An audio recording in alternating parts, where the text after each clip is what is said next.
اب یہ ہے کہ اختلاف کا کیا مطلب ہے؟ کیا یہ مطلب ہے کہ ٹھیک جس طریقہ سے قرآن مجید نازل ہوا ٹھیک اسی طریقہ سے تورات تو نہیں نازل ہوئی ہے؟ یہ بھی تو سوال ہے. کتاب آسمانی کتابوں میں تو تورات ہی اور تو کوئی کتاب نہیں ہے نا. انجیل تو حضرت مسیح علیہ السلام کے بہر المواعظ کے اوپر مبنی ہے، اسے بھی کتاب مان لیجئے. تو ان کتابوں میں فرق بھی ہے، قرآن میں اور تورات میں، اور لیکن اس فرق کی نوعیت سمجھ لیجئے. یہ فرق اختلاف نہیں ہے، بنیادی باتیں سب میں ایک. سمجھ گیا؟ اب یہ ہے کہ حالات کی تبدیلی کے ساتھ شریعت میں اگر کوئی اضافہ ہوا ہے تو وہ اضافے بھی، اور اس اضافے کے لیے پیشن گوئی پہلے سے موجود ہے. سمجھ گیا؟ یعنی حضرت صلی اللہ علیہ وسلم کی پیشن گوئی حضرت ابراہیم کے زمانے سے آ رہی ہے کہ یہ باتیں جو ہے تمہارے اوپر جو ایک نبی آئے گا تو وہ تمہیں بتائے گا، ابھی یہ باتیں نہیں بتانی ہیں. سمجھ گیا؟ اپنے شریعت پہ جو درجہ بدرجہ ارتقا ہوا ہے تو اس نوعیت کا ہے، یا یہ بات ہے کہ پچھلی شریعتوں میں کوئی چیز تھی تو لوگوں نے ان کو غائب کر دیا تھا تو اس کی تجدید کی ہے اسی طرح کی چیز سے یا اس سے بہتر سے. یہ بات بھی ہے، یعنی اس کی تجدید کر دی ہے.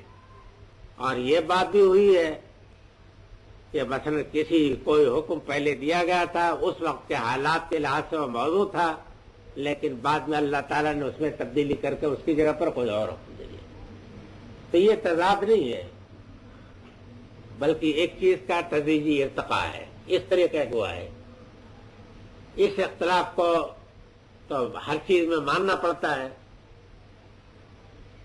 تو فرمایا کہ سب لوگ ایک ہی امت بنائے گئے ہیں، یعنی شروع سے امت مسلمہ پیدا کرنے کی اللہ تعالیٰ کی اسکیم ہے شروع سے، اور ایک ہی دین دیا گیا ہے، وہی دین جو بنیادی طور پر قرآن میں بھی ہے، تورات میں بھی، انجیل میں بھی ہے. یہ بات بھی ہے کہ آج بھی آپ تورات کو پڑھیے، انجیل کو پڑھیے، زبور کو پڑھیے، تو یہ بات آپ مان جائیں گے کہ بے شک یہ ایک ہی حقیقت ہے، کوئی فرق نہیں ان حقائق میں، حقیقی طور پر کوئی فرق نہیں. زبور کو بھی پڑھیے، انجیل کو بھی پڑھیے.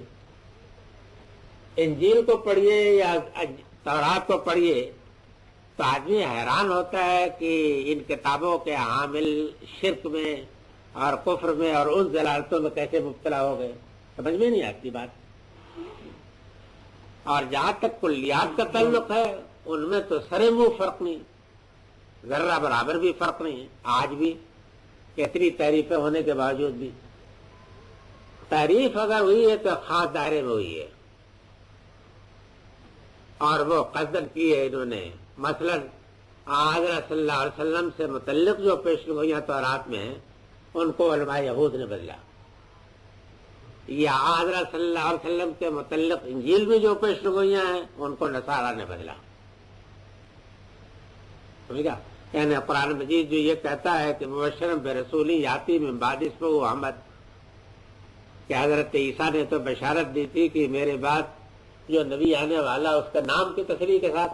یہ واقعہ ہے کہ انجیل میں نام کی تصریح کے ساتھ، نام کی تصریح کے ساتھ دیا، لیکن نام کو صفات سے بدل دیا گیا. مثلا فرض کر لیجئے کہ میرا نام امین ہے تو آپ اس کا ترجمہ کر دیں، امین کے نام کا ترجمہ امانتدار کر دیں. تو اس اعتبار سے تو آپ چور نہیں ہوئے کہ آپ نے ترجمہ تو اس کا کیا ہے، لیکن اب یہ نام تو نہیں رہا، آپ کی یہ صفت بن گئی. تو نبی صلی اللہ علیہ وسلم کے نام کی پیشن گوئی کے ساتھ وہ فرمایا. لیکن اب اس کے جو ترجمے کیے گئے ہیں تمام انجیل کے نسخوں کو ملا کے پڑھیے تو ان لوگوں کی کاوش پہ حیرت ہوتی ہے کہ اس نام کو بدلنے کے لیے انہوں نے کتنا بڑا عظیم جہاد کیا ہے. ہر دور میں ترجمے بدلے گئے، کچھ کر دیا گیا، کبھی کچھ کر دیا گیا، کبھی کچھ کر دیا گیا. اور اب چونکہ اصل زبان ہی غائب ہو گئی تو اس لیے اب تو کوئی ان کے اوپر گرفت کرنے کا موقع بھی باقی نہیں رہ گیا. بہرحال کلیاتی طور پر تو یہ تمام کتابیں جو ہے نا ایک ہی سباب آپ کے پیروں پر تو ہیں، اس میں کوئی شبہ نہیں ہے بالکل. باقی رہ گیا کہ جزیات میں اگر ترمیم ہے کوئی، تو اگر ان لوگوں کی ہوئی ہے تو وہ تو تمام تر پر نہ تعریف ہے، لیکن اگر قرآن مجید وہ خود اللہ میاں نے کی ہے تو وہ ارتقا ہے. صحیح کہا. چنانچہ کہا بھی ہے کہ مان ننسخ من آیۃ او ننسیھا نأتی بخیر منھا ومثلھا الم تعلم ان اللہ علی کل شیء قدیر، کہ اگر ہم ان کتابوں کی یا کسی آیت کو تبدیل کرتے ہیں تو یا تو اسی کے مانند لاتے ہیں یا اس سے بہتر. وہی دیکھیں وہ جزیات میں ہے. سمجھ گیا. یہ بھی آپ کو معلوم ہونا چاہیے کہ اس طریقے کی تمام تر تبدیلی صرف احکام میں ہے، عقائد میں نہیں. عقائد میں کیسے ہو سکتی ہے؟ تاریخ میں نہیں. تاریخ میں کیسے ہو سکتا ہے کہ آج کچھ ہو تاریخ کل کچھ ہو جائے؟ سمجھ گیا. کلیات میں کوئی نہیں ہے، اس لیے کہ کلیات میں تو نہیں ہو سکتی. احکام میں صرف ہے. وہ چند احکام ہیں کہ جن احکام کے متعلق پہلے سے پیشن گوئی ہے کہ یہ جو تم نے اپنے اوپر بوجھ لاد لیے ہیں یہ ابھی رہیں گے اس وقت تک جب تک کہ وہ آخری نبی آئے گا تو تمہارے اوپر سے یہ اسر و اغلال دور کرے گا. چنانچہ حضرت صلی اللہ علیہ وسلم کی جب بعثت ہوئی تو آپ نے وہ تمام اسر و اغلال کو دور کر دیا. تو اصل چیز کو معلوم ہوا کہ سارا اختلاف مذاہب میں ہے زدم زدہ جو ہے. میں آپ کے سامنے آپ کی اپنی تاریخ رکھتا ہوں. سمجھ گیا. آپ اپنی تاریخ پر غور کر لیجئے کہ کیا یہ ممکن نہیں ہے کہ آپ امام شافعی کو، امام مالک کو، احمد بن حنبل کو اور حضرت امام ابو حنیفہ کو سب لوگوں کو یکساں امام کا درجہ دیں؟ کیا یہ ممکن نہیں؟ ممکن ہے. کیا معنی ہے؟ ظاہر ہے کہ یہ سب لوگ اجتہاد کے جو اصول ان کے ہیں وہ آپ ان کی نفی تو نہیں کر سکتے. وہ کسی کفر پر تو مبنی نہیں. جی اگر آپ زیادہ سے زیادہ یہ کر سکتے ہیں کہ یہ اس طرح کا اختلاف کر سکتے ہیں کہ فرض کر لیجئے کہ شوافع ہیں، اگر شوافع کہتے ہیں کہ خبر واحد حجت ہے، سمجھ گیا، تو آپ زیادہ سے زیادہ یہ کہہ سکتے ہیں کہ بے شک حجت ہے، اس میں شبہ نہیں، کہ مگر بعض مواقع ایسے ہیں کہ جس جگہ اس میں ایسا خلا ہے کہ ان مواقع پر یہ چیز حجت نہیں مانی جا سکتی. مالکیہ کی بات جو ہے زیادہ قوی ہے یا حناف کی بات زیادہ قوی ہے، یہی تو کہہ سکتے ہیں. لیکن کوئی کفر کا اور اسلام کا مسئلہ تو یہ نہیں. اعلیٰ حد القیاس فقہی مسائل میں جیسے کہ آپ موطا میں پڑھتے ہیں نا، آپ اگر انصاف سے فیصلہ کریں گے تو آپ کو یہ معلوم ہوگا کہ کسی معاملے میں حناف کی بات زیادہ مضبوط ہے، کسی معاملے میں مالکیہ کی بات زیادہ مضبوط ہے، اور کسی معاملے میں شوافع کی بات زیادہ مضبوط ہے. کیا یہ واقعہ نہیں ہے کہ نہیں؟ صاف ہے بات. تو جب یہ بات ہے تو جب تفریق بین الرسل آپ کے لیے جائز نہیں ہے تو پھر تفریق بین الائمہ کی آپ پرتکیب کیوں؟ اور جب تک کہ یہ چیز آپ میں نہیں پیدا ہوگی اپنی عقل سے آپ کام نہیں لیں گے. اس کی وجہ کیا ہے؟ اس کی وجہ ہے کہ آپ نے اپنی عقل کو تو زنگ آلود ہونے کے لیے الگ روک چھوڑا ہے. آپ بات کرتے ہیں اب امام صاحب اپنے امام صاحب کی عقل سے، امام صاحب کی عقل سے بھی بات نہیں کرتے.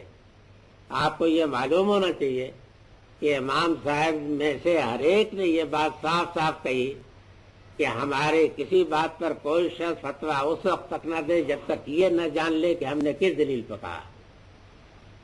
سب نے کہا ہے، امام کا کوئی قصور نہیں. تو آپ اگر عالم ہیں تب تو آپ کو اللہ تعالیٰ کی طرف سے یہ توفیق ملنی چاہیے کہ آپ یہ فیصلہ کر سکیں کہ یہ بات جو ہے یہ زیادہ تر کتاب و سنت سے اوفق ہونی چاہیے نا. اچھا اگر آپ عالم نہیں ہیں تو آپ خواہ کو دین کے پیچھے ڈنڈا لیے کیوں پھرتے؟ آپ کو یہ چاہیے کہ آپ اپنے شہر اپنے محلے کے کسی ایسے آدمی سے کہ جو دین کے جس کو آپ سمجھتے جاننے والا دین باز نہیں ہے، لافزن نہیں ہے، سمجھ گیا، اس سے جا کر کے فتویٰ پوچھیے کہ مولانا صاحب مجھے اس چیز کی ضرورت ہے، اس معاملے مجھے آپ پر اعتماد ہے۔ اگر آپ اس معاملے میں بے ایمانی کریں گے تو خدا کے آپ پکڑے جائیں گے کہ ایک آدمی کو جانتے ہوئے کہ لابدن ہے، اس کے پاس فتویٰ پوچھنے گئے تو اللہ میاں کہیں گے کہ دکاندار کے معاملے میں تو تم بڑے عاقل تھے کہ اس دکاندار کے پاس نہیں جاتے تھے جو ملاوٹ کرتا تھا، دین کے معاملے میں تم اتنے بے پرواہ کیوں بن گئے کہ اس شخص کے پاس گئے کہ جس کو تم جانتے تھے کہ وہ اس میں ملاوٹ کرتا ہے۔ لیکن میرا خیال ہے کہ اگر آپ ایمانداری کے ساتھ کام کریں گے تو اگر کسی ایسے سے بھی بات پوچھ لیں گے کہ جو غلط بتا دے گا، جب بھی انشاءاللہ آپ بری ہوں گے، یہ ہونا چاہیے، تب جا کر کے راستہ اتحاد کا اور وحدت کا امت میں کھل سکتا ہے۔ تو اصل خرابی جو ہے تمام تر وہ آپس کی زدم زدہ کی ہے، دین میں کوئی اختلاف کی کوئی وجہ نہیں ہے کہ لوگ خام خواہ کو لڑیں۔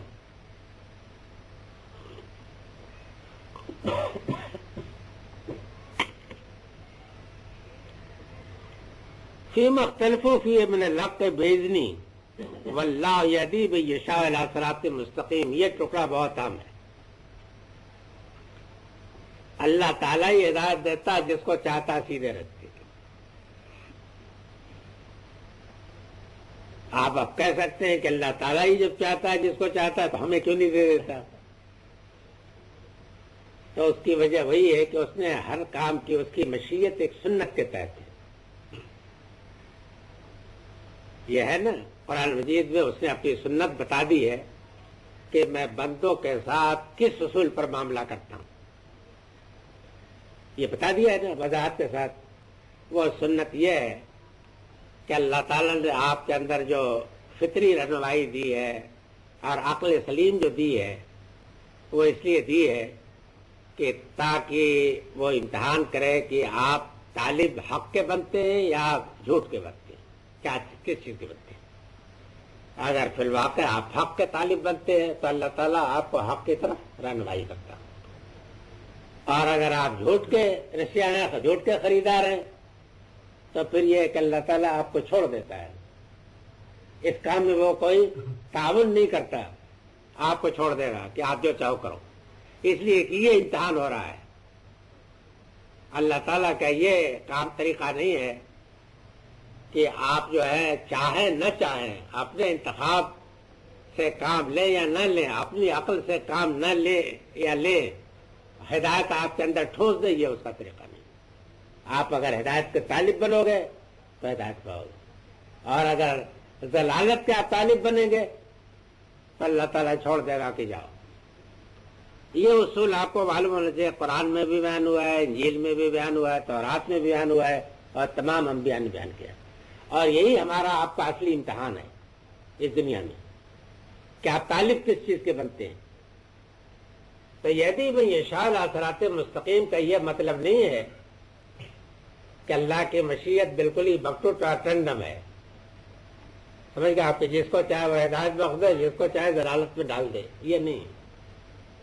اس کا یہ ہے کہ اس کی مشیت اس کی سنت کے تابع ہے، یہ بھی یاد رکھیے کہ اسی کی سنت کے تابع ہے، کسی اور کے تابع نہیں ہے، سمجھ گئے آپ؟ کہ آپ یہ کہہ سکیں کہ اللہ کے اوپر حکومت چلانے والا کون ہے؟ اللہ کے اوپر ہم آپ تو بے شک حکومت نہیں چلا سکتے، لیکن اللہ تعالیٰ خود کو ہی سنت بنائے اور کہے کہ میں اس سنت کے تحت کام کرتا ہوں، تو اس کے معنی ہے کہ اس کا ضابطہ ہے اور وہ ضابطہ بالکل مبنی بر حق ہے، ٹھیک ہے۔ تو خداوند تعالیٰ کا ضابطہ یہ ہے کہ آپ اگر ہدایت کے طالب بنیں گے تو آپ کے لیے اس کی راہ ہموار ہوگی، اور اگر آپ ضلالت کے طالب بنیں گے تو آپ کو اس راستے کی ڈھیل ملے گی۔ یہ ہے قاعدہ۔ کیا یہ قاعدہ کوئی انصاف کے خلاف ہے؟ انصاف کے تو خلاف نہیں، یہی ہونا چاہیے۔ تو یہ بھی من یشاء الی صراط مستقیم، یہ مطلب نہیں کہ اس کی مشیت بالکل مطلق ہے، سمجھ گئے آپ؟ اس کی مشیت اس کی حکمت کے مطابق ہے، جو حکمت کی قرآن میں بیان کر دی گئی ہے اور تمام صحیفوں میں ہو گیا تھا۔ بارک اللہ عز و جل لکم فی القرآن العظیم ونفعنی وإیاکم بالآیات والذکر الحکیم، استغفر اللہ ان اللہ غفور رحیم۔